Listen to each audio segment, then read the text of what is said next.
Most people at 50 are doing planks wrong, and it's actually making your core weaker. And here's the mistake I see every single day, because I've worked with hundreds of people over the age of 50, 60 and 70, and nearly everybody does this wrong. They do it in such a way it puts a lot of stress on your lower back, and people end up weakening the core and hurting their lower back at the same time.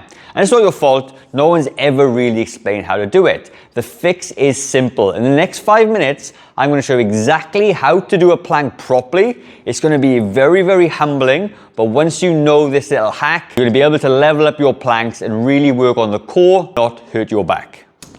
All right, so let's walk through this plank. Most people will come up here and their lower hips drop to the floor, okay? So they lift the hips up. And what happens this way is that all the pressure is in my lower back, and I'm taking a lot of the brunt in my shoulders, and my lower back is just hanging. And straight away, I can feel it hitting the middle of my lower back, all right? So when you're doing a plank movement, you gotta be thinking, what is it you're trying to actually achieve? And the thing of it is, it's gonna be core stability. That's what it is. You're using your core to stabilize your body under gravity to stop you from dropping down and collapsing, okay?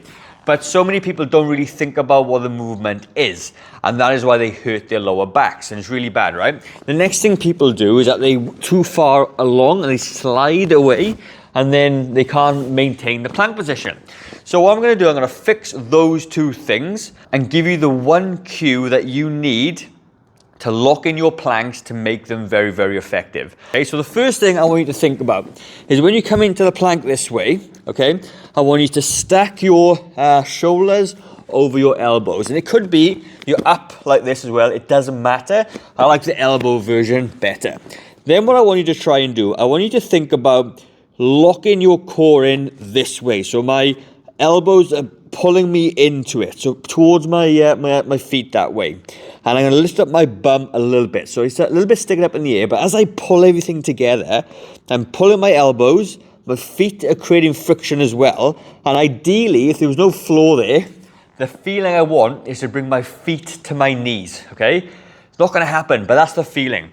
And straight away what's happening is I'm giving tension as I flex those abs. My bum comes up, so there's no pressure on my lower back, and my whole core, I can feel it from right low, right high, and it is completely locked in. And I probably struggle to hold this for about 45 seconds. You can even see my body starting to shake. And that is what a plank is.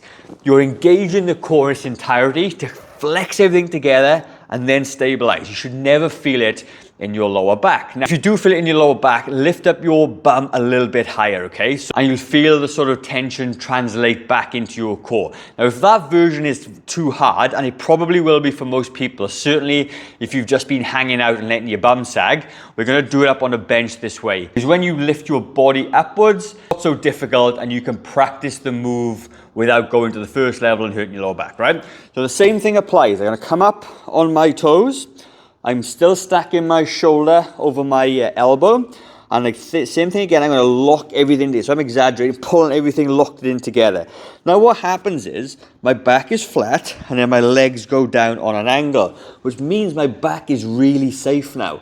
There's no chance of me sagging unless I'm hanging out down here, okay? So it forces me to keep my posture correct and on point. So again, what you're going to do, you're going to come over the top, you're going to pull everything together, and again, you're going to feel your core work from there to there as well, all of it. And this is where you're going to hang out. So you're actively engaging. You're not just hanging out. So a lot of people that do planks for minutes and minutes and minutes, they're just hanging out, resting on ligaments and joints. They're not actually engaging the core. If they did, their muscles wouldn't be able to hold it that long because they would get fatigued, which is the whole point. I would love to hear what your thoughts are. Try this exercise. Let me know if it made a difference within your planks. And if you do it this way, there's going to be very little risk of hurting your lower back. You're definitely going to get a stronger core by doing it. And this is a really good way to ramp up your planks. Now you can stop doing them wrong. So let me know in the comments how you got along. Now, if you are looking for a free strength guide that hits every single muscle of the body, been downloaded nearly 12,000 times and is suitable for people over the age of 40, 50, 60, and 70, all you need to do is comment strength down below. I will send that over to you absolutely free. Now I'm going to leave a video in the top left hand corner. There's another great video about strengthening your core. So head over there and I'll see you very shortly.